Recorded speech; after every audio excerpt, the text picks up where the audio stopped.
No, I don't think I regret any of it. I just wish I had more. Straight out the lab.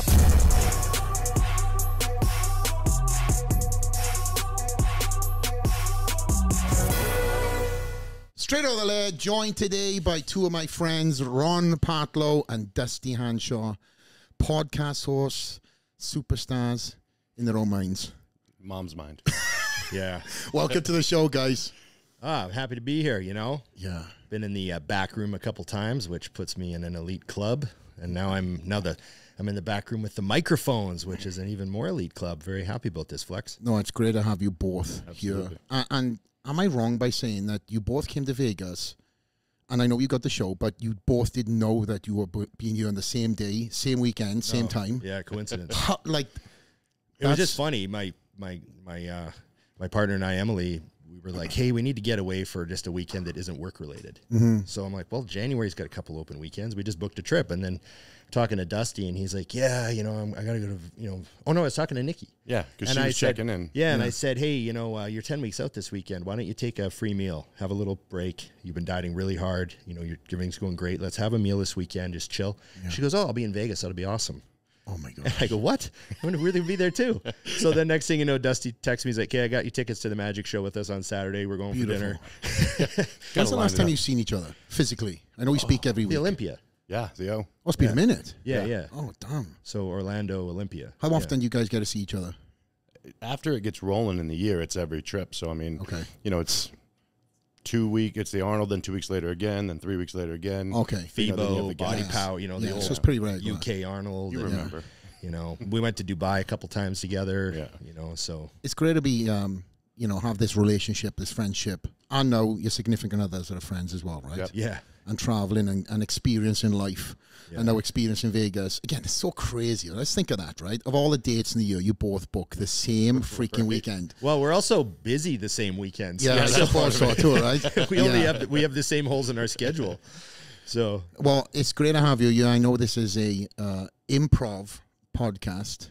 We put it together because you guys were in town. I didn't even know you were in town until I got. Well, you did. In fairness, you both texted me randomly and said you'd be, but I didn't connect the dots. I didn't at all. I just thought you were together. No. And then yesterday, as you knew, I was at SHOT Show running around. I didn't get to see you. I wasn't dodging you, by the way. I know it looks really suspicious. He was in his car waiting till I left. I was looking at the and then cameras. he goes, there he goes. There he goes. Well, I know he parks in the back and comes in the back door, right? Yeah. So we just missed him. Yeah. Well, you were saying something about my sex life? Yeah. It's all a metaphor. Yeah.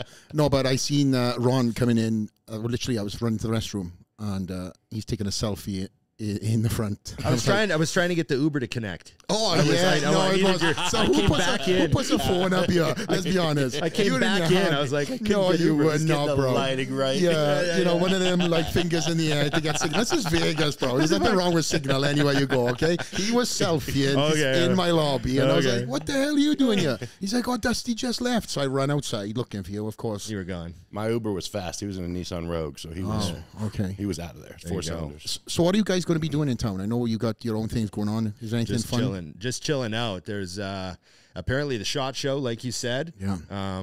You know, we didn't go, but it's just kind of funny. There's apparently a good concrete expo in town. There's always something. Yeah. Well, we're going to go to the magic show tomorrow night. That Limitless. We're seeing that Shin Lim.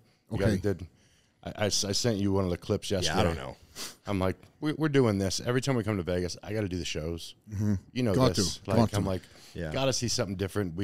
So that's the stretch, and then as luck would have it, dinner. So I'm like, beautiful. Whatever after that. And Nikki's simple, and I don't know if you know Ron's eating style, but it's as basic as it comes. Yeah, I'm easy. Yeah, you are. You would still eat like you're on prep, right? Well, plus road food. Okay. So at home I eat like mindlessly clean. Yeah. And then when I'm on the road, I have burgers if I want. I eat whatever I want. Kind of like I was talking to your wife. She said it's kind of how you are. You can eat whatever you want, but you just tend to eat really clean. I just love eating good food, man. And I don't like being bloated anymore. No. I hate feeling full. No. I don't want to, like, those days of, like, you know, you'd be so proud of how much you ate at a meal. You'd be like, oh, I destroyed that place. Yeah, no, thank you. And I just have no interest in feeling like that anymore. So, well, because we're, again, with 3 friends, three friends, getting together and just chatting it up. This could go in any different direction. So for my viewers who are watching on YouTube and listening on Spotify, my apologies in advance, because we're gonna go in any which way. And I thought you were in town for AVN, which is the biggest porn convention in town. Which I was hoping to get some juicy shit on that part of the episode. I was gonna say the third expo that is happening is there's the AVN. So we might left that off the table, Dusty. Creatively left that. Well, you changed the subject, but but we might head down there. You know, you never know when you need to buy another. You know, coincidentally is in that hotel. And he's been before a few times too. Well, hey, coincidentally, Shin Lim is also in my hotel too. So it's our limitless show is also there. So it was just hilarious. I know he's not going to like this, but Tyus used to be a magician on the Strip. No, get that mic in your Tyus. Yeah, they don't know who I am, and there's no mic on me, so they can't see. When you go and see Shin Lim, there's another guy in the show. His name is Colin Cloud. Right, he is the best part of the show. Okay. No knock, Shin Lim, if you're listening. Looking forward to it. And you know, I have to say too, I told Dusty I was going to make sure I mentioned this early. We want to make sure that the people listening know that we see you as one of the guys. You're one of the dynasty champions. Was probably the most accessible to the D-list pros like us. Oh my god! Do you like that we bumped ourselves to D though? I thought that was he started at E. And I started at E, and Dusty's like, "That's extreme." Yeah, don't be so hard on yourself. And I said, "How's D?" And he went, "That's good. It's fair." Yeah, it's like a slight reach. But yeah, you were like one of the most accessible. Like you know, you're winning the 212s. You're winning these over and over, and you just still remained exactly the same level of accessibility to all of the other guys in the industry that just saw you as the initial young kid that came into the IFBB. Like, so the guy that you were when you first arrived in the IFBB, you stayed that guy with us the whole time. Try to be. Which not everyone was able to do. And it's not even a personality thing, but life gets too hectic and there's so much going on. You don't see them anymore. They don't really, they vanish as soon as the event's over and they're not really around. But you were always like the guy that would just saw every time, and you always had time to stop and chat and, hey, boys, and take pictures at the booth and all that shit. And it never ended. Do you know why? Because he needed my videos. That's why. Well, I do want to dive into that later on, to be honest. That is true. But coming from a rugby culture, you guys remind me so much of my rugby friends. In the sense where take the bodybuilding element, the stage. Right, yeah. That's the end cap, right? Mm-hmm. And we can all judge people based on winning performance. I like to have relationships with people. So I knew that you guys were going to be at various different shows. And for me, I always would remember two shows that we'd always bump into each other. Body Power or FIBO. Yep. And FIBO normally was the one, right? Your booth seemed always normally right across. Yeah. And your booth was always vibing. There was always so much antics going on there. You always had like good energy and whatever else. And whatever it was around the world, we'd bump into each other and just have a good laugh, right? Yeah. And I never, because I brought a lot of that rugby mindset into bodybuilding, the Jack the lad, the kind of the shit talk stuff. Yeah. And you both love to give it as much as you get, right? Absolutely. Right. And if you can't take it, which a lot of people can't, unfortunately, when you know somebody loves vibing, there's always going to be a laugh. Before you see somebody, he's like, what's up, fucker? Ben smiles, just like, okay, what's going to come out of his mouth next, One of my favorite photos that I have from my whole bodybuilding life is a photo from FIBO in like 2013 or 14 or something. And you're at another booth. Okay. You're one of your original sponsors. Okay, you can say it. You're at the BSN booth. Okay. And Guy was there with you. Yeah. And I came over and we're starting chatting and then everyone's like, let's get a photo. So we get in a group and every time they go to take the photo, Guy puts his hand up on your arm to hide your arm. Fucking asshole. And you look at the photo and you're like, you hid my arm. And Guy's like, oh, sorry about that. So we get back in there and you go take the photo again. Guy puts his hand up to block your arm again. And you're like, and you're slapping his arm and he's just blocking your arm and his timing was impeccable. Bang. Bang. He got every photo. There's no photos in my camera where your arm is visible. Can you just see a little bit of it? The tricep roundness gone. It's perfect placement. Your arm looks like it's 14 inches. One of us. Yeah, and then his arm looks bigger than you. Of course. Yeah, well, because he was coming up and getting a flex. Yeah. It was so funny. I had like 8 pictures in a row. It's like, Flex's arm is gone at every photo. Oh, man. He was great to work with. Yeah. I mean, that was my That era was so much fun. You used to play these games in the booth just because it was. I shouldn't really say too much, but okay, there we go. You know, you're on there and the lines are just, out the ass in FIBO. But then English, a lot of people couldn't speak. Right. So then we'd have like a word we'd throw into the sentence, and then we'd yes, the old thanks slut. Just throw it in, and the bar from Thursday went higher and higher. We won't say what was said, but you'd had to throw it in the middle of the sentence, and it's kind of like that. What's it called? Fight Club, and they throw that scene in the movie where people are in the cinema and they're like Jordan slam dunking, just like one frame. No, it's where they're in the cinema and he cuts the porn in. Yes, and people are like, did I just see that? You did. Yeah, I won't say the words, but we slipped a few in, and it was a tally. Number one every year. Still the champion. That's funny, man. Brush the shoulder off of it. Yeah. That's his greatest achievement in his entire career. He's like, well, let me tell you what I did. I think it's a cup here somewhere. Yeah, meanwhile, all these wonderful fans are thinking, wow, it was great to talk to Flex. I really got to work on my English. His accent was really interesting. There were these other words he was using. But, I just lost so many fans doing that, didn't I? Jose had that one year at FIBO. When people would come up, he had two pictures that he had, 8x10s. And one of them, he had his hand like this. And he was just chill. Yeah. And then another one, he was hitting the most muscular. When his hands are real down low. And he goes, do you want the look at my dick? Or the look at my dick? And they're like... and they would look at him and they're like... What? And he goes, this one or this one? And then they would just answer. And then you'd see him walking away like... Because he'd only say it once. Yeah, but real quick. Real quick. Yeah. Jose's fun to work with. I was losing my mind the whole weekend. Jose's so fun. Another level. We battled hard on that stage, him and I. He was like my fierce competition. He was one of the guys that legitimately pushed you. Like you were like untouchable for the most part the whole time, dude. Like, I know you had a couple battles where you got pushed, but he was one of the only guys that ever like really showed up against you to be like a threat, because I just didn't think there was really many times when there was, I tried, that was my goal, to try to separate myself from the pack for 6 weeks out, suffering to make that weight. But also too, one thing that I find really interesting, I don't know if you'll agree with me on this, but I've looked at all your years before, like I've studied, like I put them all, like it's interesting to me. On his ceiling. Yeah. Right next to the mirror. Your second last win,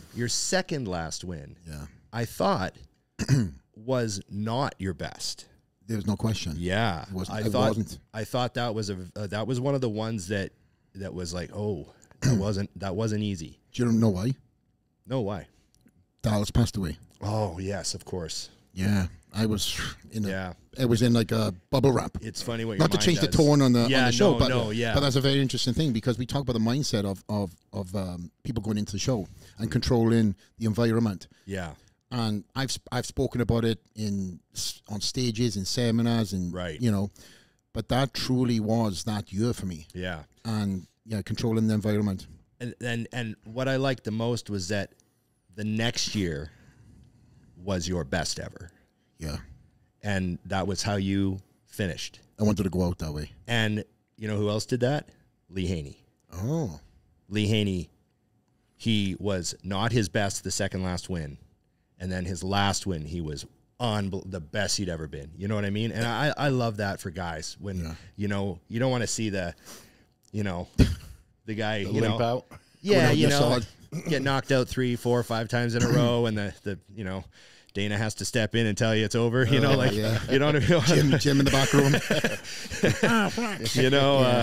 Let's preserve this legacy. That sort of thing. And I don't know. It was just really well done and really well handled. In the end, looking back on it, I just saw it was an awesome run that you had, man. I'm glad, as that was my last show. Mm-hmm. Obviously, my intentions were to go up, and we all know the rest of that. But I said to myself, this is going to be my last show, and I told everybody, I put it out there. Yeah. And I made sure that that was every Olympia has its why, but that year was, this is my last. Mm-hmm. And I also have said this many times in the podcast, I wanted to consciously be conscious about everything. Like, I could tell you how hot the stairs were before I walked up. Right. And just from body heat. And then when you put your first foot on that stage, you know what we're talking about. As soon as you get on that stage, them unforgiving lights, it's hot as hell. Yep. I just remember that too. I remember the crowd reaction. I remember looking around the crowd to see certain faces that I knew and kind of smiling and winking or whatever else. Somebody's like cheering, you know, you kind of look into the abyss of people because you can only really see the first couple of rows, as you know. Right. Yeah. And it was a show when I said to myself, right, you've been so robotic for 6 of them. Truly. Right. I couldn't even define backstage from one show to the next. Yeah. But that last show really stands out from the pack for me because mentally, physically, I knew I was my best. I couldn't wait to display it. I was excited and nervous because I knew it was my last. And I just tried to live the moment as much as I could. And that's what I try to tell a lot of first-time competitors. Yes, you're going to be nervous, but try to remember as much as you can from the show, regardless of where you place, whether it's placing that you didn't like, let it piss you off, but at least be in the moment. Your fans, your family, whatever you want to call them, are going to be out in the audience cheering your name. They've all made the effort, bought plane tickets, whatever, to be there and cheer you on. Just be present and enjoy the moment because you've worked your ass off to be there. So I kind of had to take my own information in and be present. And obviously that was my last show. So at least I can say, you know, I was, present. I enjoyed it, suffered for it, and I went out the way I wanted to. I think it's weird that you, in hindsight, you look back at careers, and I do the same thing. I talk to young guys because the beginning of my career, I didn't even get pictures. My whole thought was, I'll do that when I'm good. And now you look back, and I'm like, what I would do for those early pictures to see where you came from. I know. So that's something I hammer on the young guys because I remember when I turned pro, which took 4 years, I knew after prejudging I was winning. And Dante texts me and he goes, how you feel? And I was like, you know, I think if we get the RDLs a little higher, I can get, and he's like, what? And I'm like, the hams, I mean, before we do this, I got to come up. And he's like, you're on stage tonight. It never ends, man. And you just click over and it was like, okay, this goal was accomplished. I'm just kind of waiting for time to catch up. But we know, I mean, I walked out and it was one of those ones I was the last guy called up and I just walked to the edge. And before I got there, Steve goes in the middle. And I'm like, okay, this is done. You know, like that feeling, right? So, but then at that point, my brain just clicked over. That goal's handled. Let's move to the next. So now it's like when I'm working with guys before the show, same thing. It's soak this up. This is your Olympia. Yeah. It's the South Carolina tiny show. It's the biggest show you've ever done. Yeah. If you get third place, soak it up. Your mom will want that trophy. My mom has all of mine. Blows my mind. I don't know what the hell I'm going to do with them now. Still in the house. I'm like, what do I do with these things? But well, one is a doorstop in my grand's house. Yeah. And it's the Universe trophy. That's amazing. It's just a universe. Well, Jim would be Let happy. him play with it. Jim would be happy, but everybody else, But somehow it found itself over there. Before anybody who's won the Universe, you know, gets in the comment section, I don't want to say anything. Oh, no, my gran they took the trophy. It ended up being on the mantelpiece and slowly moving lower and lower. Now it's the doorstop. It's heavy as hell, so it serves its purpose. Not moving. It's right by the door, so it does. Perfect. You know, when the postman comes over, it's like, oh, it's an interesting trophy. You know, for somebody who's That's amazing. up there. That's funny. But do you know, you mentioned something too, and about early photos. I took a few before I got into the competing, but then I covered up so much. I know you guys are big on covering up. Oh, yeah. So as you guys can remember, I'd always be in a hoodie in Florida weather. And everybody's like, flex, because Jay used to bust my balls about it all the time. Put a tank top on. I was like, it's not me. It's not me. I still am so glad I lived that process of because I came from Dorian Yates era, as did you guys. Yeah. You know, baggies Plus and I'm Canadian. rank so tops. half Yeah, it's the cold. win. Yeah, I know. Well, I was in fucking Florida. We didn't have that excuse, but Yeah. But then that mentality of covering up until show day, I didn't really want to show anybody what I looked like. Even my training partners would have to kind of bring it out of me. It's take some progress photos for coach, you know, obviously, like, next week. Right. You know, I don't know why I put it off the next one, like, as if something magical would happen. Something kicks in system-wise. You won't eat cookies on the weekend, and you'll somehow look better on Monday. Yeah. But do you regret them times of wearing the baggies and covering up?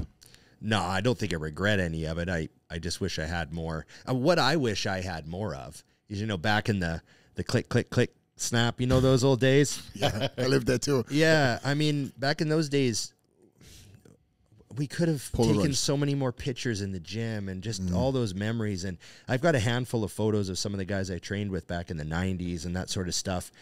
But, like, you know, photos of us in the squat rack and photos of us killing it on the dumbbell presses and stuff. I know there's a handful of them. Like, I know my friends have a picture here and there, but man, I wish I had, like, the people now with this, like, you know, this alphabetized library of their entire training history. You know, they have every set of deadlifts they've ever done. That's what I do. You know, something Dusty does.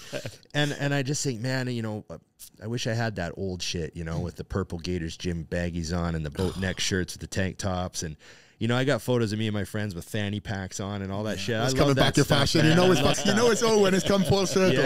Yeah, exactly. I've seen bell bottoms twice. I've seen fanny packs twice. It's getting out of hand. Just means we're getting old. Yeah. Those high waisted jeans came back. There's nothing I could do about it. You know, it was terrible. I think when you look at the old days, though, I started working with JJ Marsh when I first got into bodybuilding, and it was funny because I went to the gym. And I feel like the hardcore mentality of coaches was different then. I was referred to him by somebody. I call him to get his address, drive him to his place, and he's like, all right, here's where I live. And he goes, yeah, if I don't think you can win, I'm not going to work with you. I've never met him. Wow. I was like, okay. So I roll in, go through my shots, looking at him. He goes, all right, see you tomorrow at 4 a.m. Wow. And I'm like, okay. So I get to the gym at 3:50 because I'm going to be ready, you know, and I'm waiting inside. Got my tank top on, got my shorts on. He comes in, he goes, what the hell are you wearing? I'm like, gym clothes. He goes, cover up. You can't hide huge. When you're so big I can see it in a hoodie, you can wear a tank top. Until then, wear a hoodie. Wow. And I was like, okay. And then by the time I got there, I wasn't comfortable in a tank top anymore. I just wore hoodies for the rest of my career. Yeah. Unless somebody was, that's the only thing I-Force used to say. If we're going to pay a guy to come film you, you got to wear a tank top. And I'm like, fine. So those are the only workouts. So if anybody ever saw me in a tank, that just meant that Todd was there filming.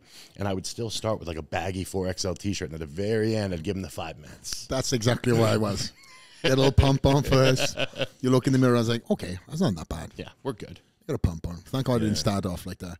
But these guys come in here right now. I mean, no knock on the new gen, but you know, some of these guys would come in as if they've already finished the workout. Where you know, it's like I like the element, and I used to say this because when me and Rafa used to train together, and John De La Rosa, they'd come in with a tank top or something like that. It's like, bro, we're not filming you in a tank top. So I installed a couple of things into Hafa.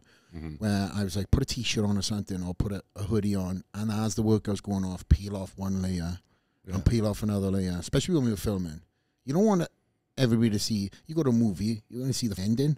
You want to stay until the very end, watch the YouTube to see what he looks like at the end. Right.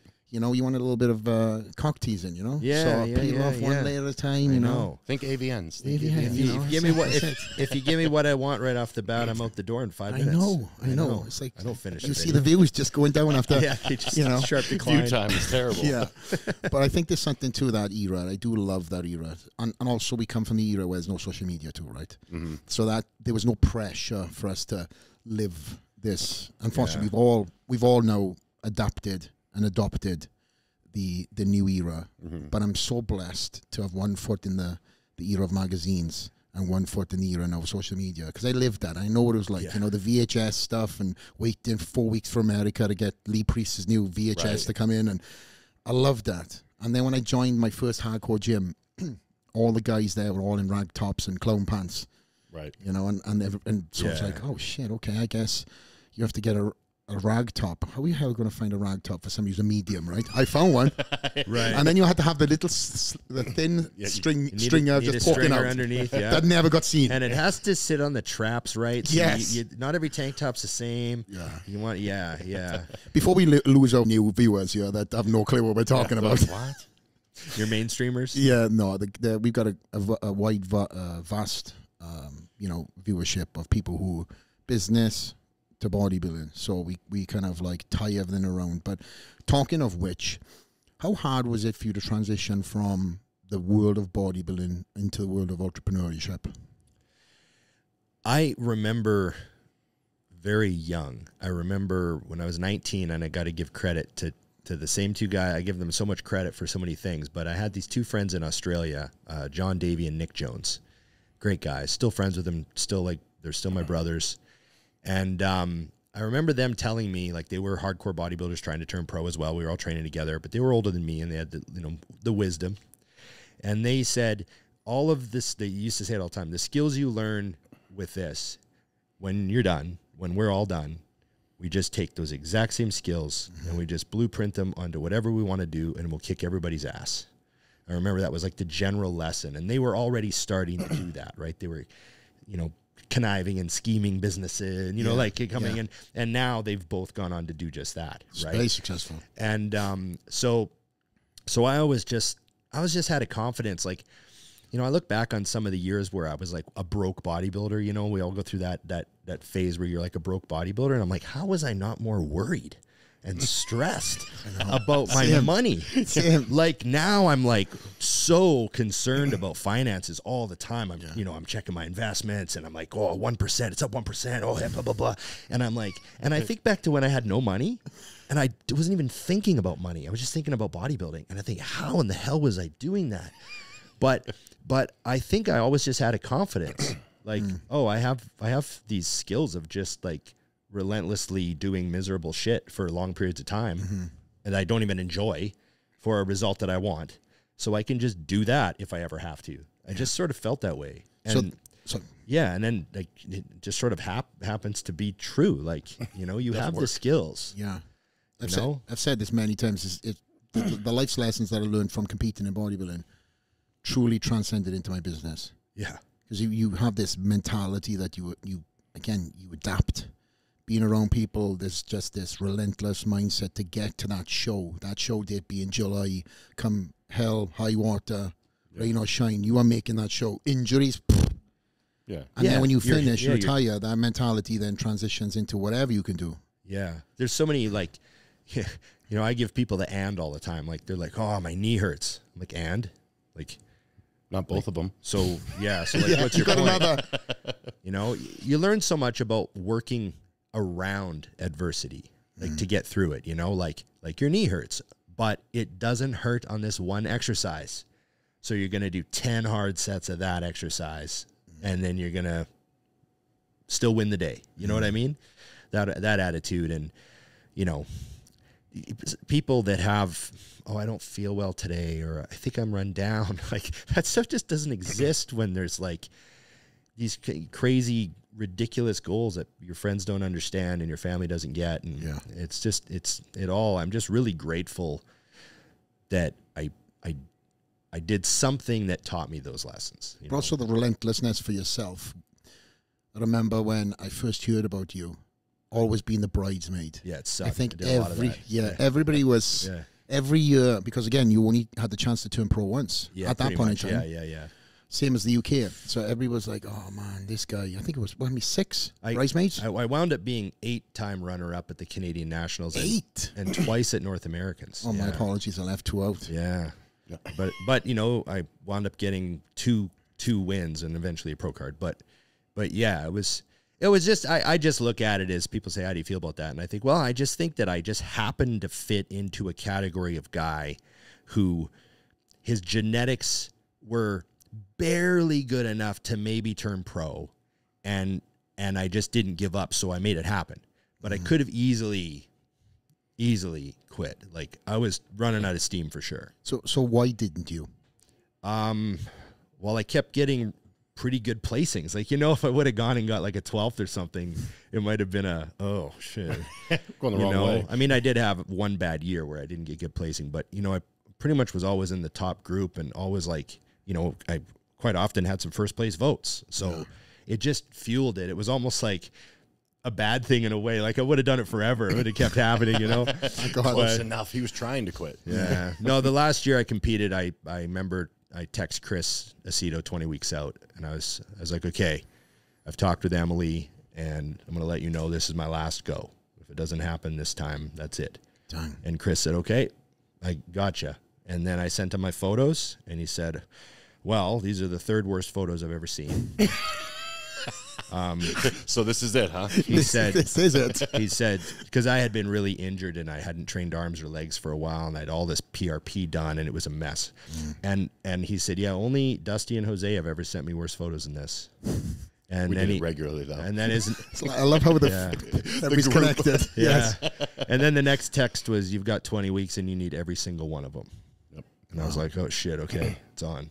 And that was it. So what was different about that prep that drove you to the first place compared to any other? I knew that I wasn't going to be as big as I should be because my body was wearing out. I couldn't train the way I wanted to, and I knew I had to just purely make sure I was conditioned and, all the stuff you can do to create illusion. Make sure my waist is tiny, make sure I'm just peeled to the bone, make sure my face is caved in so it looks like I'm got some sort of disease. Like I literally would just look at my face. That was my progress. I was like, okay, it's coming. It's coming. Like it was one of those weird years, kind of Hail Mary-ish in a way. And then just went like this a lot. Yeah, it was just one of those things. I was hoping for something else. It's like, well, this happened. No, Hail Mary. I was fingers crossed. Just throw yourself in the blender one more time. Oh, my gosh. When your face is so peeled in, when you're chewing gum and you eat the side of your cheeks. Yeah. When your face is that sunken. Scar tissue up down the sides. I've still got some loose skin in there. Yeah. You have a very similar story of relentlessness and never giving up on your side, too. Tell us about your pursuit to ProCAD. Well, mine was different because I actually had the business side first. So I owned retail stores and was doing bodybuilding at the same time. I didn't know this. Yeah. So bodybuilding was a passion.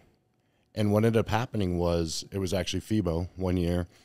We get done with FIBO. You know how it works. You get done, you go back to the room, clean up, you go eat, you go to the gym, you train, you come back, you eat, you go to your room, everyone goes to bed. Well, if you own 5 retail stores, you get on the computer and you work. And I worked for, 4 hours, 5 hours, do all my stuff, go to bed, wake up 2 hours later, go to the lobby, start the day. I mean, FIBOs were long days back then, And third night, I was like, wait a minute. My competition in business isn't wasting this much time overseas tinkering around year-round with a hobby. So I'm coming in at like 70% against their 100. And then I'm like, bodybuilding, I'm genetically already down from, the guys I'm chasing, and I'm giving up 5 hours of sleep on these nights and running businesses.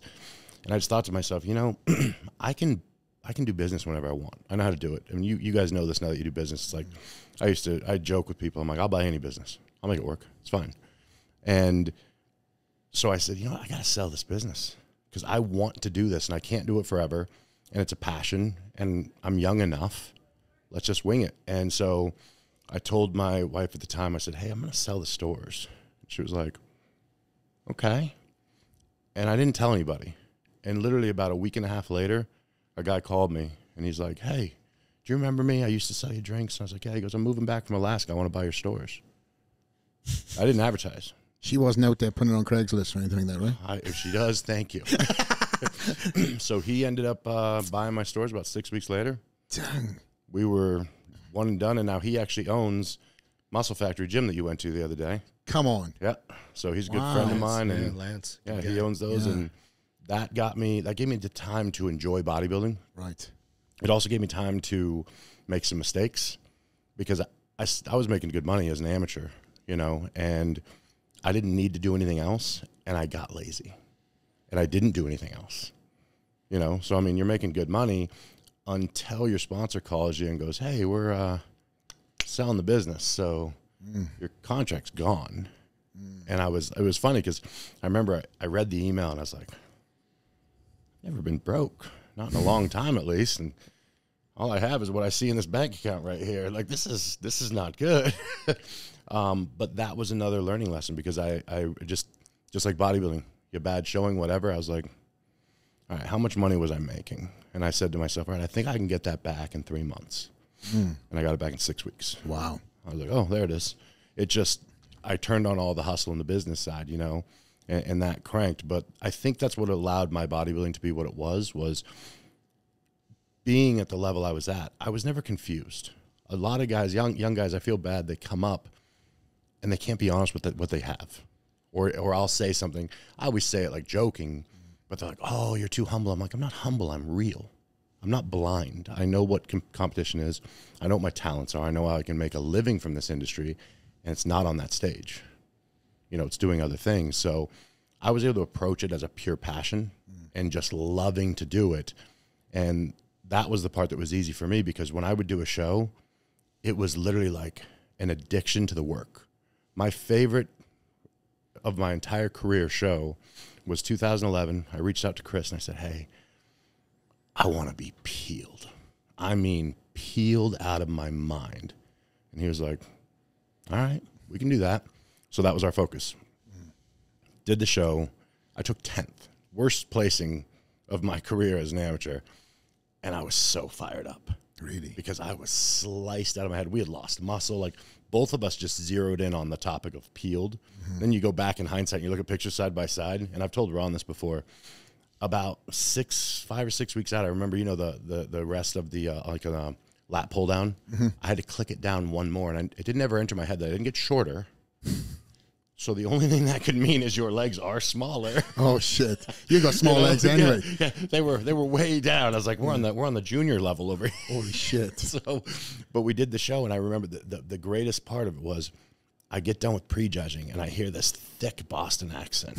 Of course. And I didn't know Jose yet. And I hear him go, Dusty Hanshaw, you were shredded. And I look over and I'm like, that's Jose Raymond.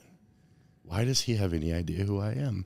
I don't give a shit what you placed. That was disgusting. You shouting that while you were on stage? Dude, no, this is like I'd walk it out. Oh, right. And I mean, everybody's out there. I see Steve looking over. Like, he's got that accent to it. Oh, and it's so, I mean, you don't have to turn your head. No, and they all know it's Jose. You know it's him. Plus, it's loud, so it's got to be him. And I remember thinking, like, this is awesome. Because, again, like, as you know, and I think we all know this, when you see somebody that'll go through whatever it takes to get peeled, I don't care how good you are. You know, he's a Hall of Fame bodybuilder. I just took 10th at Nationals. And he's coming to tell me how nuts I looked. I just remember going, that's the kind of respect you can earn through grind, hustle. Absolutely. And, again, that is what dips into business. And that's why when things go wrong with business, you know, I like, Ron knows this, I love to share stories of things that went wrong because people, they never hear that, you know, and I'm always like, oh, let me tell you about the time I lost 200 grand in a year. That was fun. Let's talk about it. You know, and but the funny thing is when those big mistakes happen, it's just like bodybuilding. It's just like those things you go, what did I do? Okay, I was too zeroed in on one thing, which is a very common mistake. I didn't, you know, I couldn't see the forest through the trees. Oh, and by the way, I can fix it. It's fine. You can make more money. You can do more things. You know what I mean? So it like you guys said, it all just kind of runs together. And I think for me, business taught bodybuilding and bodybuilding taught business. So it kind of went back and forth. And that's why my newest thing as a retired bodybuilder and just like starting to train and have fun again is I look and I go, I'm starting to understand why people that don't have a stage to run to have a little harder time clicking in. Because it's like, for me, when I'm like, I need to eat, I'm like, I really just need to go make some more money. And I just kind of slide the meal over. And then, you know, a few months goes by and you happen to see yourself on a beach. You're like, I should probably start eating those meals again. That ain't good. So what are you into right now? What are you working on endeavor-wise? Right now, I mean, the main stuff is got housing stuff, which is small, you know, just my own stuff. And then I want to get a gym open where we're at. Okay. But what I'm running into is waiting for the right space. It's very tricky there. But you've moved too. Yeah, I'm in South Carolina. Which, by the way, that's me texting you, 2 weeks ago? Yeah.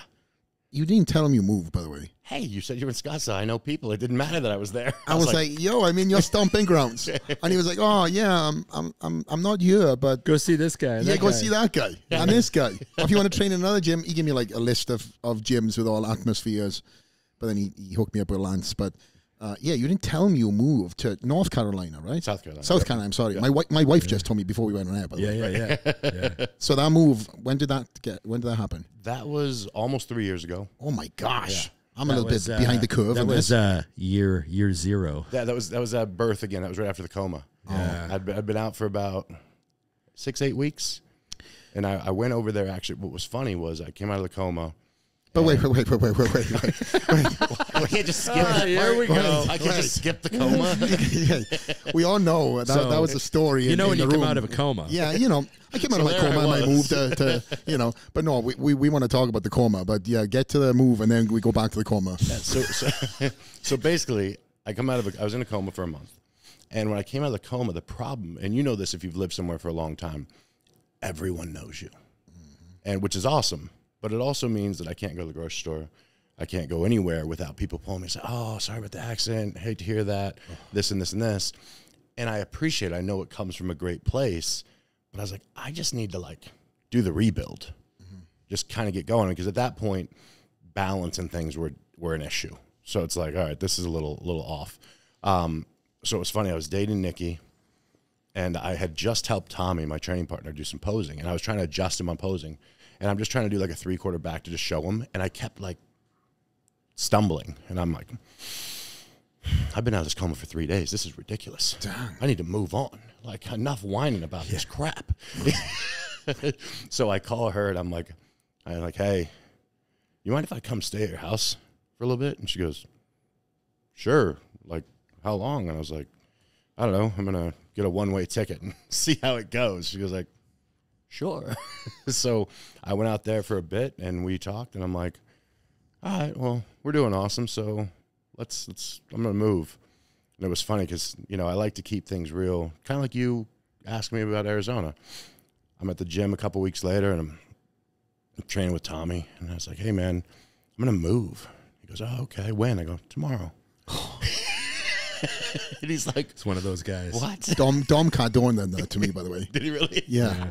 He was like, hey, I've been putting this off for a long time. I'm moving. Are you? When? He's like, in a few days. What? Not to steal his story, sorry. Yeah, it's the same. I was like, and it was so funny, but what I love about my friends, they go, okay. They don't, that's not a shock. They're like, he's not going to make a big deal out of this. There's not a lot of surprises after being his friend for a while. This is an odd decision. That sounds perfect. Well, this sounds terrible, but you go for it. You go for it. Yeah, so I went out there, and then what was funny is the plan was just to move there. She had a lease, and we were going to stay there, and then I probably was going to look at Nashville or something. And having been in Scottsdale for so long, going there and then going to Nashville, I was like, I'm done with busy. I just want to relax a little bit. And I liked it there because money is quieter in South Carolina. You meet people and you're talking and they make little mentions. And you're like, oh, did you just say that? He's like, oh yeah, well my fourth company. And you're like, fourth? You know what I mean? But it's very, and I like that. I got a little tired of, and I love Scottsdale, don't get me wrong. I thought I was going to die in that place. But the pretentious side I can do without. The women there would have killed you. Oh, I was trying so hard. There was just too many. Jeez. That was my mom when I woke up from the coma. She goes, so I'm glad they all didn't come to the waiting room at the same time. Thanks, Ma. Did you shield me? She was directing traffic out there.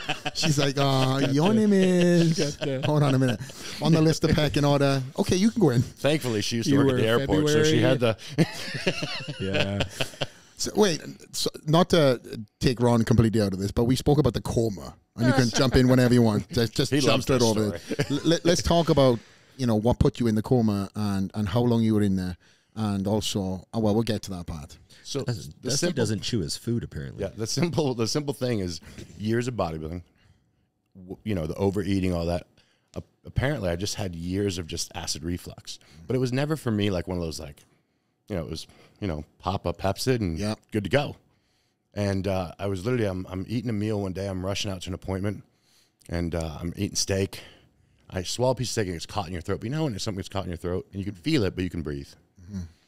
So I was like, all right, well, I ain't got time for this. So I jump in the shower. I'm showering. I get done. I was like, I got to get going. I got to go. I had a beard appointment for my barber. I was like, screw it. I think it'll work. So I just grab a gallon of water and I pour it back. And I'm like, it'll go down. And it did. But the whole way down, it kind of hurt. And I'm like, oh, that sucked. Oh, well. So I go to the barber. I'm telling her about it and whatever. And I get done. I'm like, man, I still don't feel right. So I'm walking out to my car, and I kind of parked off the side. I was like, you know, a lot of years of bodybuilding, I can make myself sick just by telling myself I need to be sick. And I was like, I bet if I get sick, this will all be over. So make myself sick. It's just blood. And I'm talking like a pool. Enough that the picture's terrible. I knew when I did it, I was like, how do I show someone this? So I put my foot next to it, and I filmed it because it was bigger than my foot. And so I took the picture and I sent it to a friend of mine. I was like, hey, this isn't good, but I mean, how bad is it? And she goes, well, you got to go to the hospital. And I go, okay, well, I got to meet Tommy to train back. Oh, my God. And she goes, you got to go to the hospital now. And I was like, okay, I'm going to go to the Mayo, but I'm going to stop off at the house and let my dogs out real quick. And she's not a big swear, and she goes, Dusty, go to the hospital. And I was like, wow, she knew. Oh, we're in trouble. So went to the hospital, and long story short, they thought I'd nicked it. And so they told me, like, all right, you're going to have a surgery. And nicked what? Just nicked, like, my throat. Sometimes you'll just cut the esophagus. Mm-hmm. Well, what ended up happening that I found out 27 days later was it tore all the way down. 6 inch. Like, how big was this piece of steak you were trying to inhale? Well, apparently you're supposed to, like, not just put the fork and the whole thing in the mouth. No, it was just it's funny because I still do it. Was the T-bone still on the thing? There's a lot of protein in that, and it's very expensive. Well, the wall of his esophagus was so thin because it had been burned out, so they think it was just so weak that it just finally gave way. Oh, yeah. So, you know, and so I wake up one day, and you love how your brain works after, like, surgeries and drugs and everything, because I get up, I open my eyes, and my buddy Matt's in there. And he goes, hey, and I'm like, hey. And he goes, you know what day it is? And my appointment for beard is Thursday. I go, Thursday. And he goes, nope. He goes, do you know what month it is? And I was like, shit. Imagine someone asking you that. Yeah.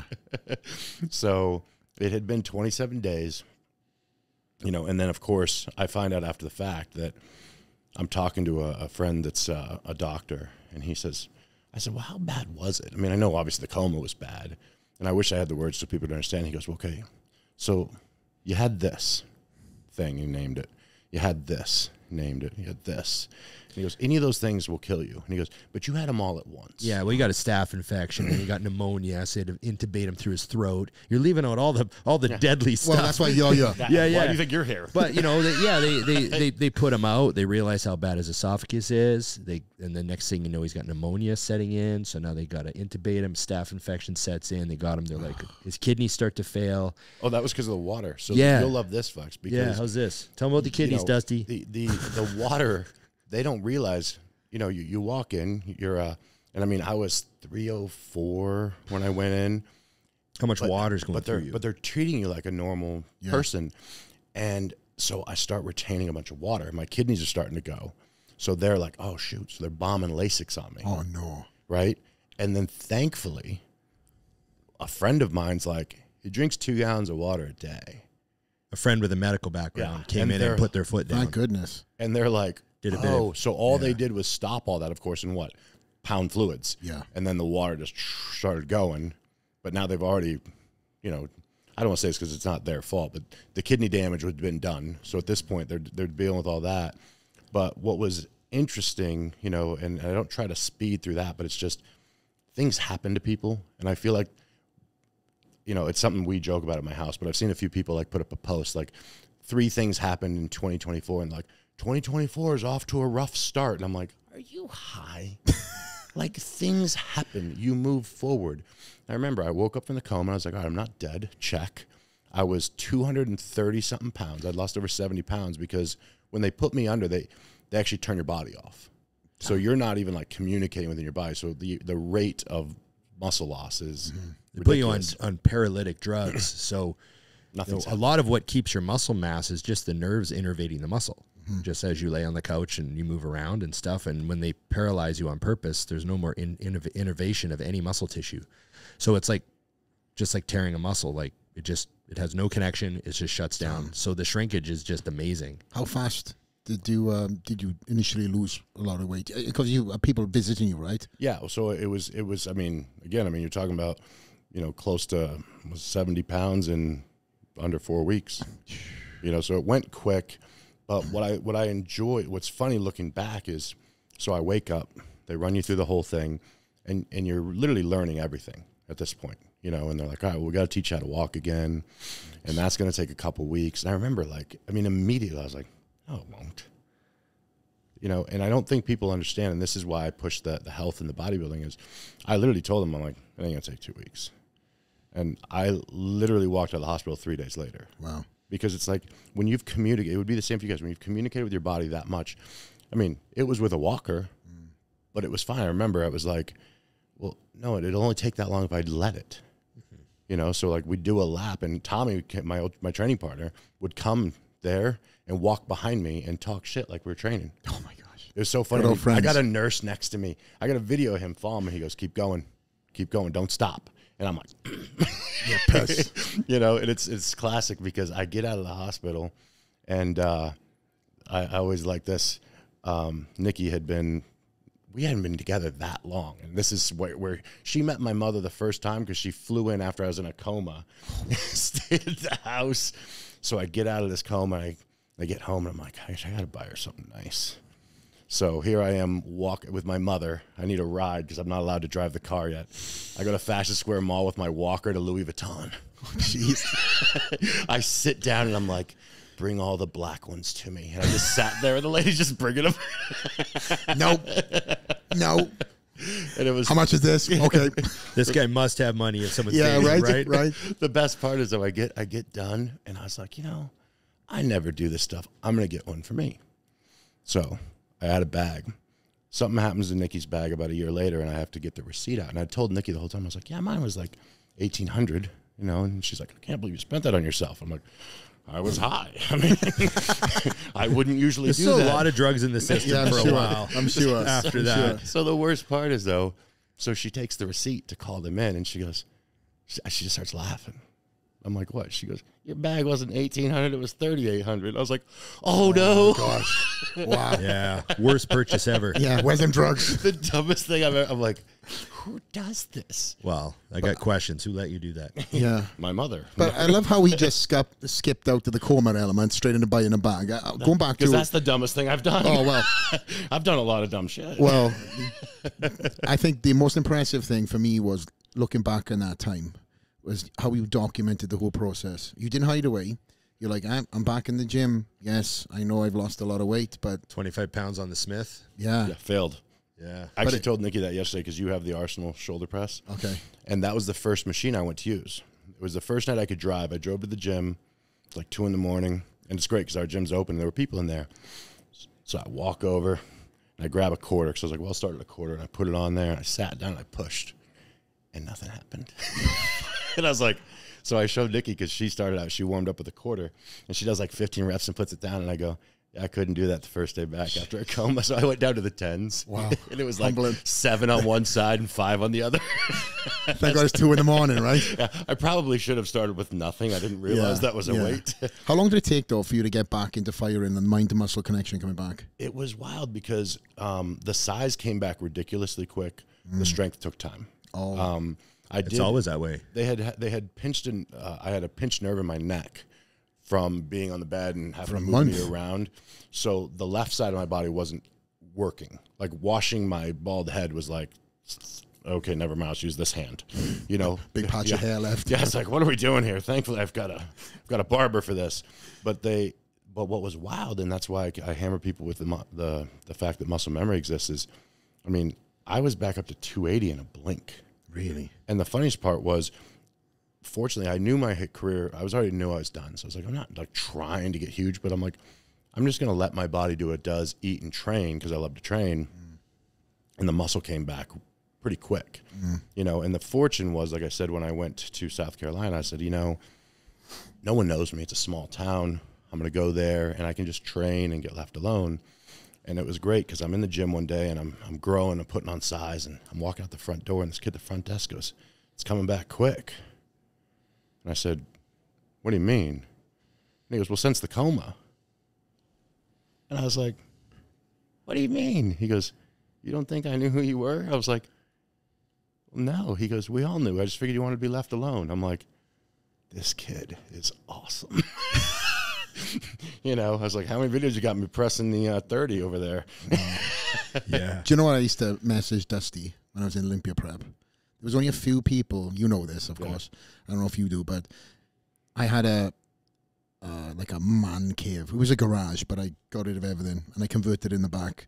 And it was half sofa and big screen TV, and then the other half was stairs, a treadmill, and a sauna. And obviously, now it sounds bougie, right? Man cave's got this and that, but you know what? My humble beginnings, hard right? hard times. You know how hard my prep was. But all that shit, I still would walk outside just to make sure I sound more macho. Yeah, I would do in rain. Yeah, in the rain. I did. Florida sunshine, Florida rain, right? But I'd be in my hoodie and I'd love to do my cardio outside because I have nothing worse than watching a treadmill.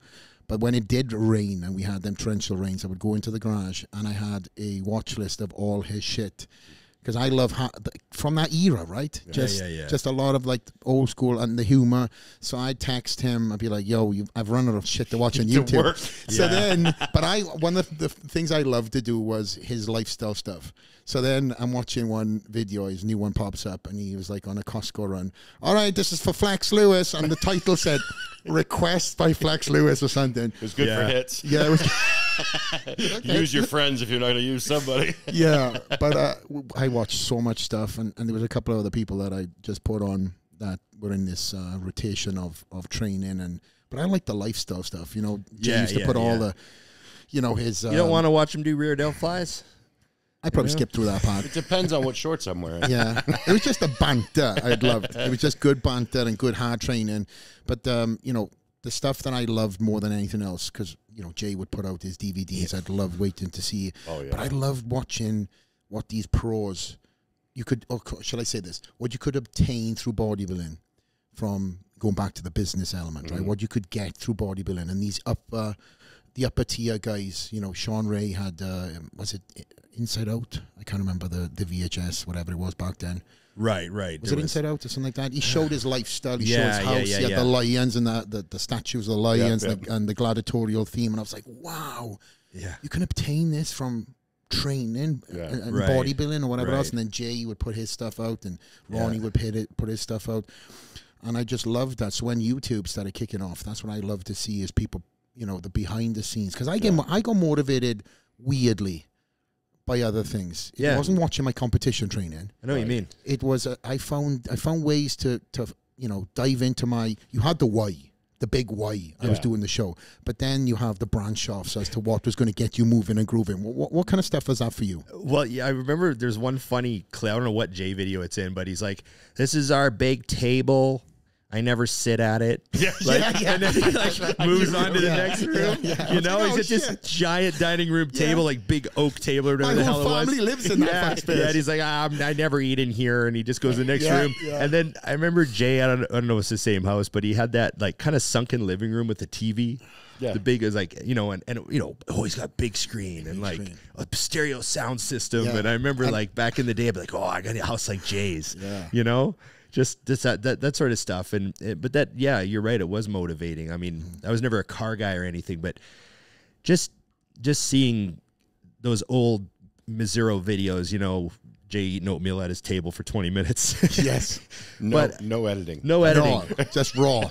That's right. But I remember being motivated by like the fact they could do that with their day. You know what I mean? Like, it's 10. We're going to go do cardio. And then we're going to, you know, that's my Jay impression. Yeah. A little slower. Yeah. We're going to go do some cardio and come back play with the dogs for a while. And But I just remember being like, that's cool. You know, just like his whole day is scheduled out. There's lots of important stuff to do, but it's his day. He decides when he does business. He decides when he returns emails. He decides when he's going to take this call. He's making all the decisions and calling all the shots. And that was motivating. Yeah. You know, that was like, that's the dream, you know? What about you, Dusty? It's funny, but my biggest motivation when I looked at those things was the fact that, and again, back to the mistake that I had made about pausing, Jay was doing 10,000 things at once. Like, I know he was very focused on being a champion, winning the Olympias and doing guest posing, but he was the one that was like, oh, we'll do DVDs. We'll do one every year. Oh, we're going to do posters. Remember when he did the scissors? Yeah. He cut his stuff with, he's like, I should make scissors to sell them. And the little monster truck thing, the muscle cars. Yes. Yeah, all that stuff. So he was always thinking of more stuff. Who can forget Beats by Jay? Oh my gosh, with the shades. Yeah.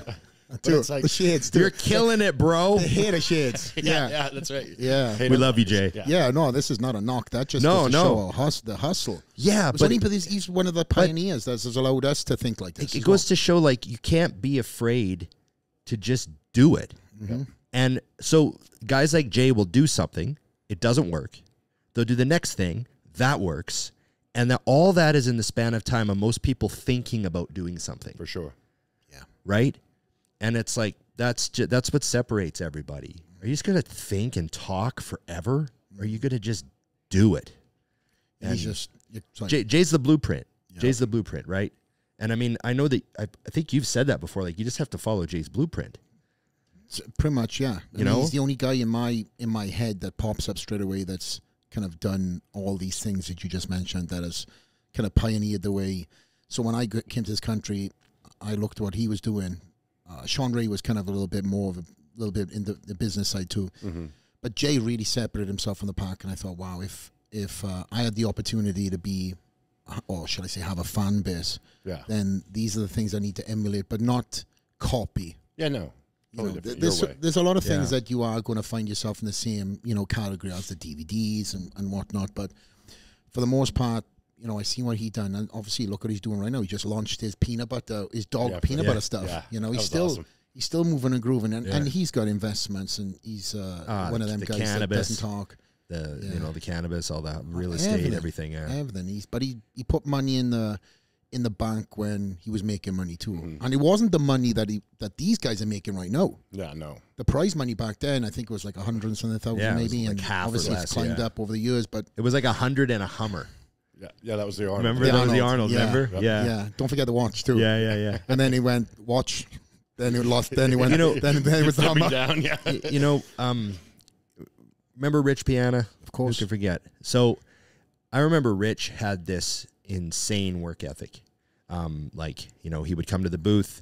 He would not take a bathroom break. Wow. For I'd take 3. I'd be like, do you have to piss? He's like, yeah, I should probably.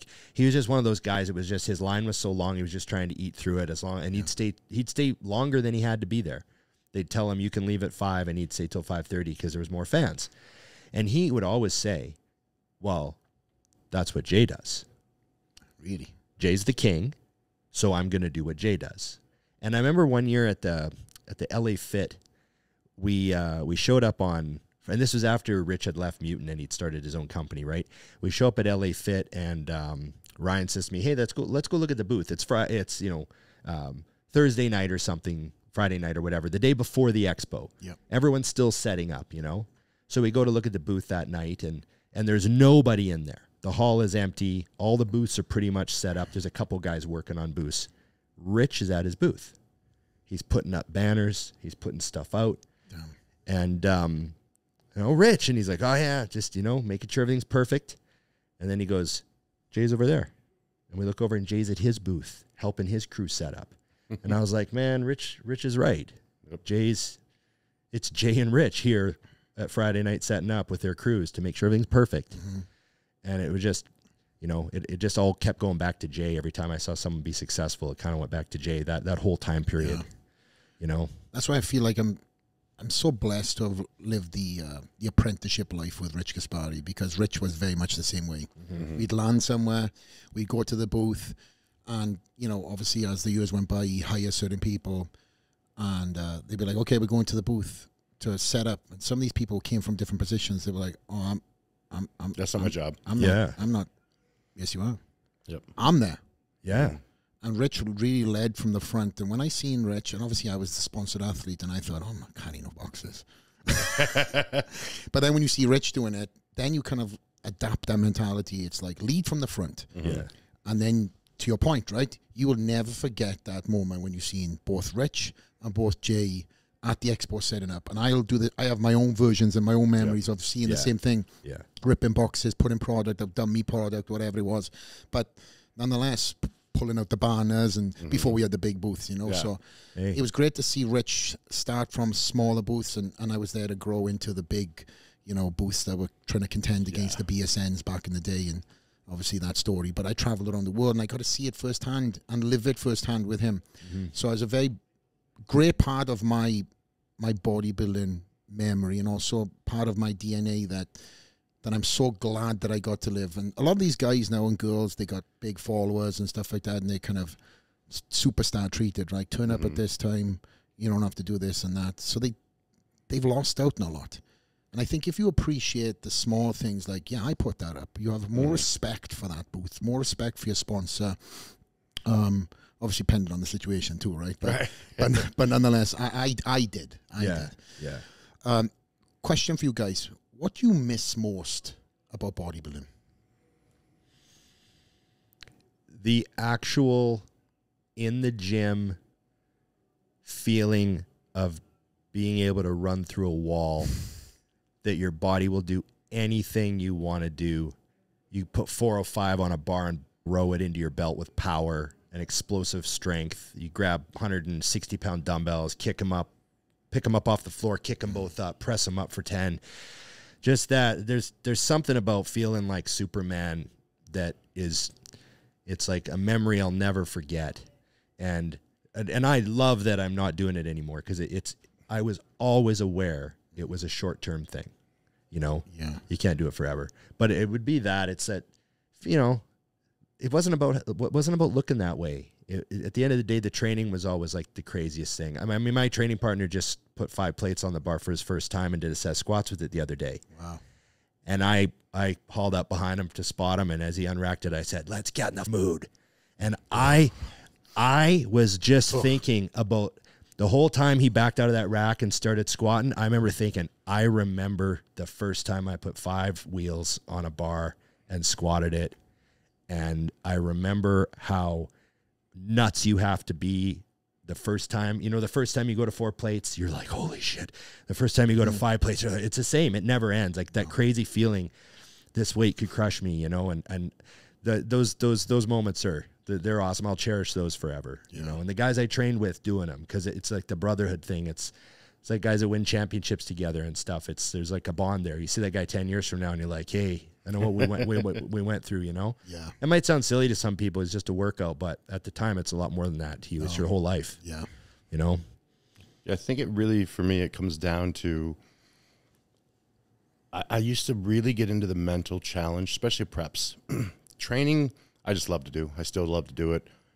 There's only one way, but there's something, you know, I used to get really sadistic sometimes, because I know you guys have been here, where like I'd be on the step mill. And again, I had the stores. So I would start my day at the gym at 5 in the morning and end my gym, you know, get there at 9:30 to go train and do my last cardio session. And I'd be on the step mill, 3 minutes left. And I'd think to myself every now and then, like, gosh, just stop now. And as soon as I thought that, I'd add 5 minutes to the 30 I was supposed to do for thinking it. Wow. Because I was like, you thought that. And obviously I never did it. But I used to love those little created conversations with yourself, because I would always remember too, like, the guy who's genetically better than me, he didn't think that. He's just going to do it. Flex Lewis did not consider stopping 3 minutes early.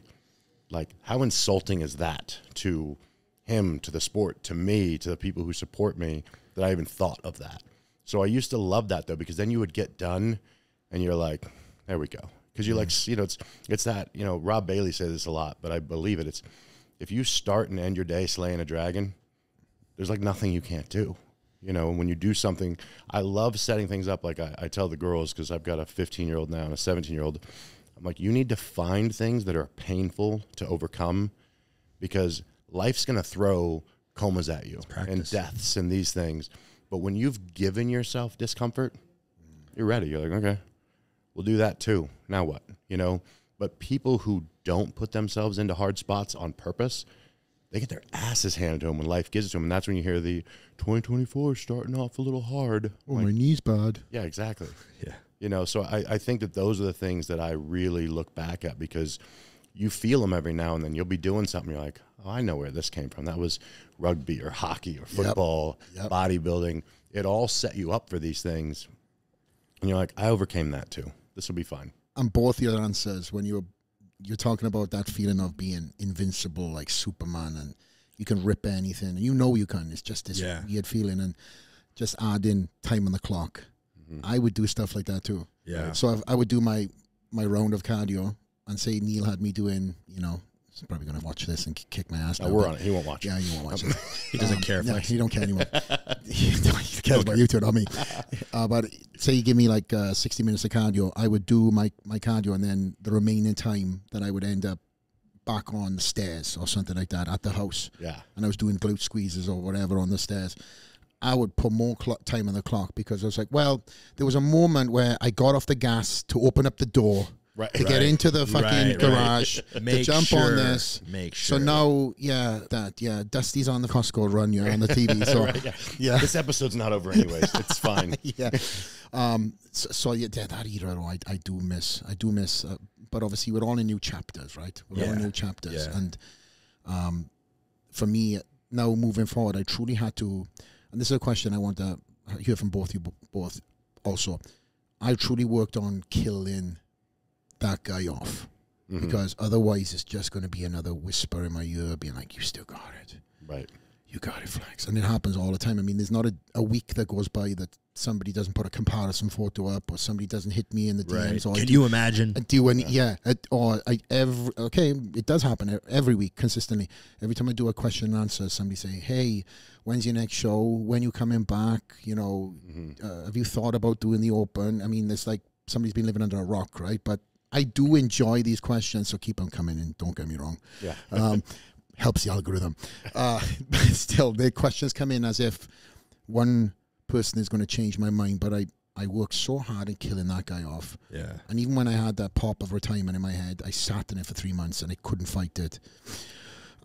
What happened when you guys said, okay, the stage time was done? Was it hard for you to kill that guy off? No, like I said, I was a battered battleship running on fumes, and I knew that it was my last year. And then I thought, okay, I can get healthy after I got my pro card. I thought, you know what? I owe it to myself to do like a couple more shows. So I'm going to take a year and just train and make sure I'm fully, recover from all my little nags. Like they're going to go away at 40 years old. And then I got, and I got back up over 300, and I was like, okay. And then I tore my quad. Oh, man. And then I was like, well, I guess I'll open a gym.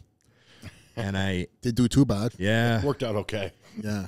So I just, and then that was, as soon as we opened the gym, I mean, about a year later, I remember Emily, she's like, you realize that you took contest prep bodybuilding and you just dropped it on the business. West Coast Iron. Yeah. Yeah. Shout out. Hey. Gotta give a plug. Come on, bro. Yeah, this thanks, is open mic night. I gotta say, you were in town one time for like a very short period of time, and you were like on the opposite side of Vancouver, like an hour away. He came in for like an appearance. Right. And I said, man, I wish I could get you out to my gym, but like he was literally there, like hardly at all. I was like 15 minutes, if that. And so fucking hour drive Flex back. goes, yeah. Flex goes, well, I'll come down and sign your wall, and I'll do a video in your gym and put it on Instagram. So he got the promoter to drive him an hour out of the way at awesome. like 11 o'clock at night. I had to send somebody down to open the gym for him, to let him in, to do a video on the turf going, hey, I'm down at West Coast Iron. It looks beautiful. Like we'd only been open just shortly. Opened up. Just opened. Yeah. Oh, dude. And, signed the wall and then got back in the car, went to the airport. You had to get the hell out of here. Get home. And me out of here. And that's the type of thing, like, man, I could count on one hand the number of people that would do that. Yeah, one. Like, well, I need one finger. I need one finger to count the people that would do that. And so yeah, it's business is also about the friends that help you along the way, you know? And that's why I love helping out friends in business, because it all comes back to you. And it's just, yeah, it's been an awesome experience. It has. But yeah, I don't miss it. Don't miss it. You know, I think the bodybuilding side was easy, but I did find when I was done, and I'm sure you've run into this, nothing has so far replaced the feeling of pouring in. Like, you know, you have successful business things and failed business things and a lot of things that go on. And I was like, you know, and that's why I started doing the tattoos. Because I was like, I got to make sure I'm done. Like, as if the coma wasn't enough, right? I was like, this was before that. So I was Get like, something offensive right on your chest. I literally was like, I got to, because I know it's something that bothers me in bodybuilding. You lose things, you know, from the shadows. So I was like, I'm going to do that. But then, as luck would have it, by, you know, becoming a stepfather and stuff, I realized like what replaced it now is helping them with their things, because it's wild. And you've already got this some, but you know, I look at my whole career and, you know, it's funny to think of the amount of things that bodybuilding has given me. But I had texted Ron because I bought our oldest daughter her first car. Ooh. And couple things about that. First off, I paid for it, but she got to pay me back, because I'm like, we ain't raising no brats. I was like, your monthly payment's due on the 15th. You now get zero allowance. You get 0% interest, well, she has a job. So, yeah. But I remember, like, you know, we went and I bought the car and I brought it, you know, got it, gave it to her. And I was like, holy shit, nothing in my life was as cool as this. Like, literally, I mean, I remember I was like, I think I'm more excited than her, which is hard to imagine. And I'm like, it just blew my mind that, you know, I'm looking for things to search, wins, and I was like, oh, it was a $15,000 Forerunner. You know, but it was definitely wild when you realize that, because it was real simple. She had sent me a couple of emails, like, oh, I want to get this. And I said, do you want it bad enough to pay for it? It was a test. I'm like, because, you know, I'm not giving you a car, just my vision doesn't line up with that. And she said, yeah. I was like, okay. So I found one, and it's not a perfect car. It's 10 years old, you know, in love with it. And I just remember going, wow, I finally found something that replaced it. And I let them do whatever. Like, it's not about, you know, they're not, I don't care about sports, what they do. Just like, all I tell them is like, I'm teaching do your passion. Because I'm like, my life exists because I worked hard at things I loved. Yeah. And it was never about making the most money. I could have made more money if I'd have turned away bodybuilding and just focused on my business. Yeah. But I had a plan. And so that's what I hammer home to them. And every time I see those little decisions towards the passion and the work, I'm like, okay, this is where I can put that effort, that I really enjoy it at a level that's probably better than finding out that my hamstring is what lifts my foot onto a curb when I was so tired to have a muscle tell me that. I was like, oh, the hamstring lifts the foot. Now I know. So you're saying is the new endeavors that you're, and all the new chapter you're in is now fulfilling that bodybuilding passion. Yes. Or I wouldn't say it's probably not fulfilling, but it's aided the gap that it was once given you. Life now is actually, like, I loved my bodybuilding life, you know, the focus and the drive and the you know, the torture and all that. But life is like way more fun now. Like, and I know there's more stress and more responsibility in real businesses, and, you know, planning for my retirement, like, it's, you know, like all that stuff. It's a lot more, it's on the line almost, but it's way more fun. Like, just for me, I think, because I don't know. Like I said, I don't know any other way to live than pursuing passions. Like, I just don't even know where to begin. We live like monks. Yeah. So now when that yeah cloak has been taken off, you know, we're on BMX bikes doing tricks. Yeah. Hey, man. You know, I don't want to grow up, man. There's something I just always had needed. I guess the tricks on BMX, I think I always had an artistic side of myself that was part of my bodybuilding. Like, bodybuilding's physical and all that, but I also still saw like the artistry side of it, and you're creating something, and it's a performance art in a way, an extreme performance art. And you know, so all that applies, and I think that you know, I was always a freestyle kid, right? And so I think that's why I'm that element was always in there, you know? And I think that's kind of part of the fun for me. The physical meets mental meets creative. Yeah. Hey, Tyus, any questions for the guys? And we'll get one question and we'll land the plane, I think. Yeah, if you could go back, if you could start this journey over again, what would you change? Oh, okay. And then I go one question. I mean, awesome. I think what's great, and this is, I hate when a question leads me to the answer that everyone knows you're going to say. But when you look, the only reason I can say I wouldn't change anything is because, just like we talked about with business, with bodybuilding, the mistakes are what helped me the most. That wasn't the question. The question is, what would you change? Well, I did get married 3 times. Oh, shit. That's 3 houses you didn't need to give away. Yeah, there we go. He's answering it now. Things get in there. No, I mean, in all honesty, I would say that if I could change one thing that I look back, it would actually be in those lines, which is when I was bodybuilding, I didn't realize that I was focusing on all of my outturn. So it was financial, physical, all these things. And my personal life actually was a mess in a lot of ways because most of what I did was like, okay, well, I'm not a problem because look at me, I'm successful, I'm this and that. And I tore through, you know, women, you know, good people and things like that. My personal life was a mess because of it.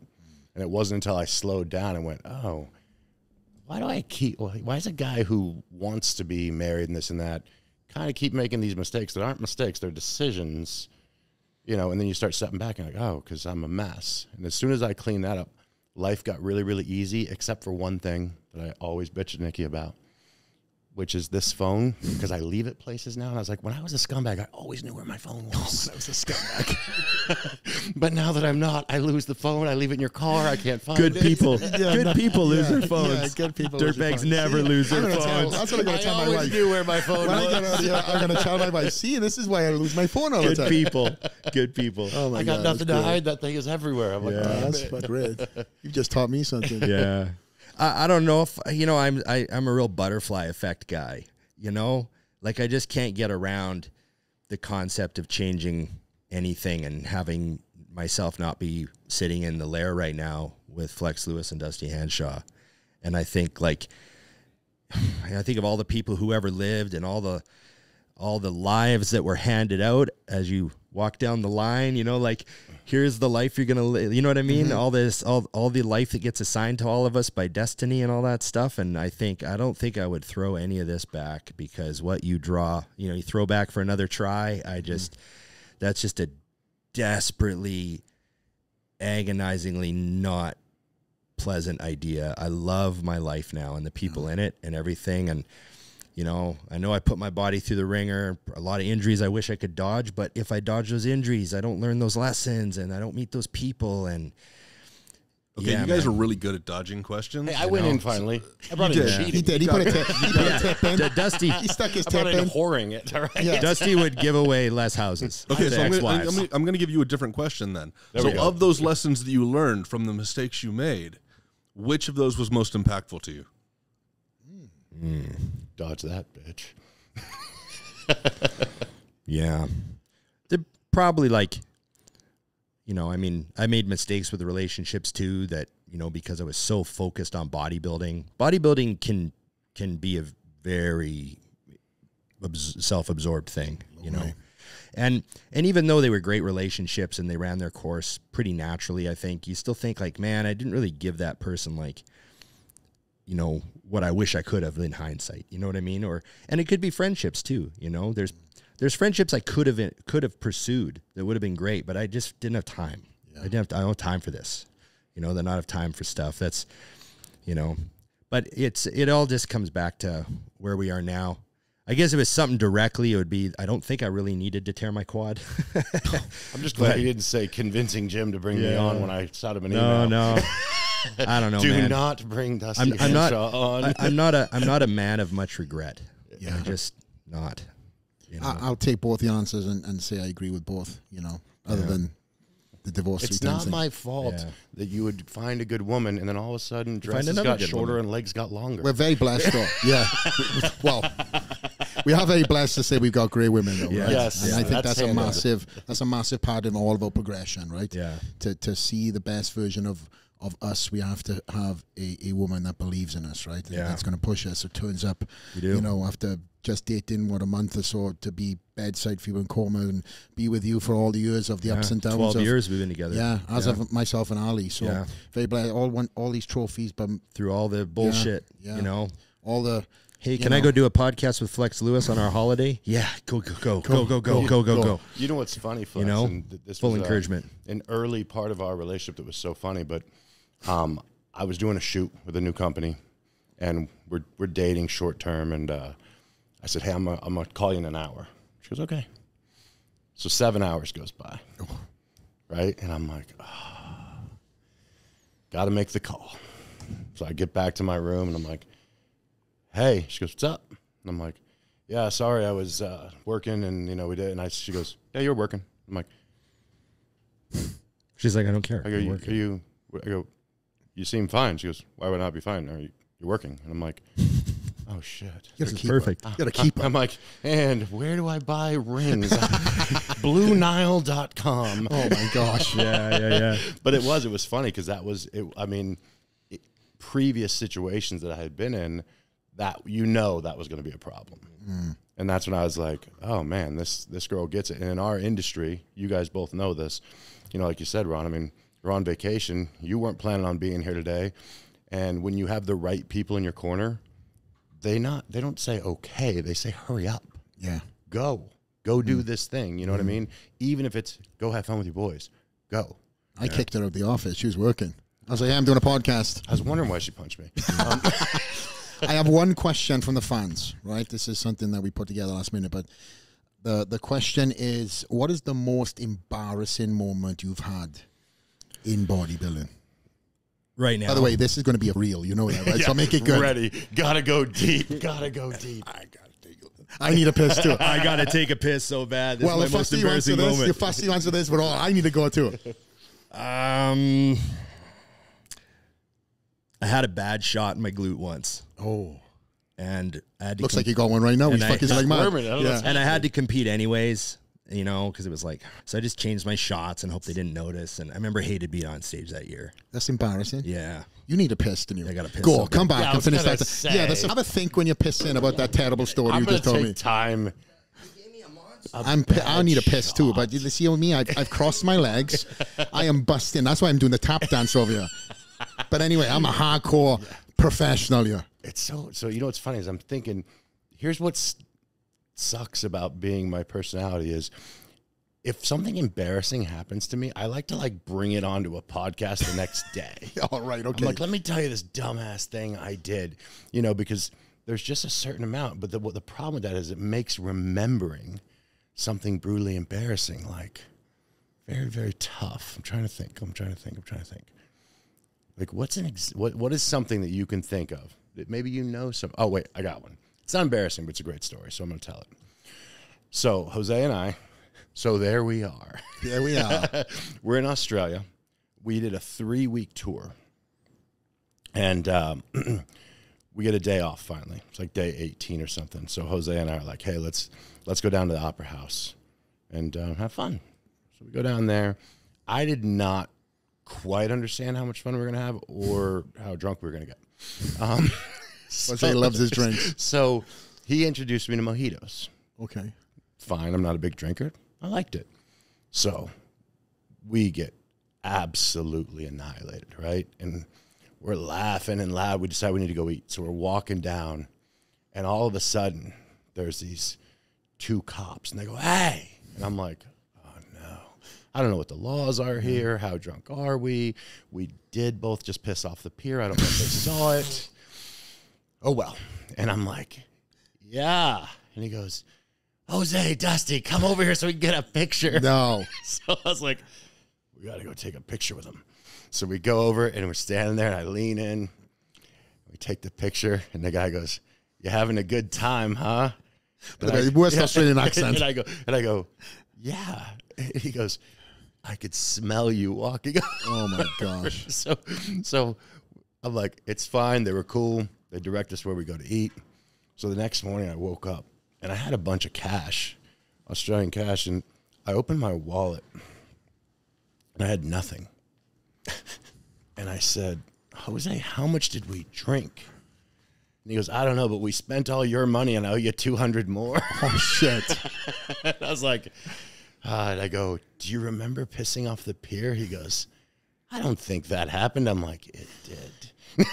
So, again, not a bad story, not embarrassing because I just told it. PG. I'll be honest with you. You got to Jose supersede and I this. just easily pissing off the pier at the Opera House. And well, I got to tell you, that bathroom break changed my worldview. I know. I'm ready to go too. But okay, I remember. I'll be a pro. I Suck it up. remember an embarrassing moment, gym related. I tipped a leg press over once in a busy gym. Idiot. And I felt like the dumbest that ever lived. Like, I was so upset with myself. I was just out of it. I did a big crazy set of leg press. I was unloaded one side and putting it on the hack. And then I just wasn't thinking, and I just kept unloading that side and put it on the frame of the hack and not the frame of the leg press. Yeah. And, you know, because I had unloaded one side before and left the other side, I didn't realize that leg press wasn't bolted down, and it was just... And I just remember, you know, feeling like I'm the expert in the gym. You know, I'm the big bodybuilder in the gym that knows how everything works. And I tipped the leg press over. And I just remember there was a guy doing sissy squats on one of those little sissy squat benches right beside the leg press. And he'd walked away. And when it tipped over, it landed on that thing. So, like, he would have been catastrophically injured. And I just remember... being like, I remember feeling like, can I ever train here again? Yeah. Like, these owners think I'm so stupid.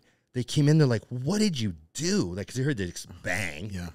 Everyone in the gym's like, how did you tip that over? Like, I know it sounds dumb to a lot of people, but when you're someone in the gym who, you know, criticizes how other people behave. Yeah. And that guy doesn't know what he's doing. And I just remember feeling like, and that, you know, when you almost, like, have you ever almost hit a pedestrian with your car? No, that's like Canadian people. Someone like people driving the wrong side of the road. Well, you know, maybe it's their fault, but like, it's a close call or something close call. I just remember how horrified I was like, I would have killed that guy, and I just felt so stupid.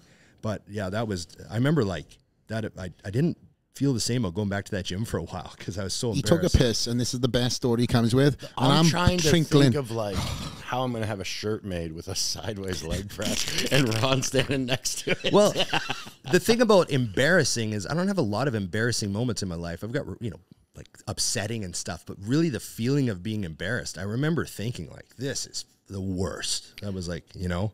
Well, talking of worst, I am there to go. It's time. And I think we are going to land this plane right now. Sounds good. And I'm hoping to be straight out of the piss, not straight out of the lair. So I truly appreciate you guys being on the show. And I know I'm really taking time away from your girls, your vacation. Man.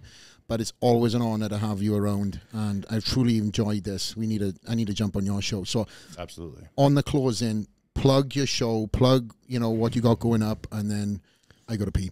Well, we got It's Just Bodybuilding. It's Dusty Hanshaw, myself, and the producer, Scott McNally, over on the Think Big Bodybuilding Media Network on YouTube. And you can find us on Think Big Bodybuilding on YouTube. And there's a series of shows over there, and It's Just Bodybuilding is ours. Yep. And Dusty and I, of course, both sponsored by Mutant and traveling the world, the Mutant Expo circuit this year. So we're going to be at the booth. So come see us anywhere you got to go. Absolutely. And yeah, we'd love to have you on, Flex. I'm doing it. We've had Jay on. We've had a bunch of good guys on. So you'd have a good time. It's your time. He's got to go. I'm trying to make myself comfortable, but I was there 15 minutes ago. And when you said you got to pee, you planted that seed. But I tried to make it. Take your time. You got other things to promote? Oh my God. I wanted to tell you about this one time at band camp. That time you talking about pissing off the pee, huh? I'm ready to go. See, now I feel like I'm not a finisher.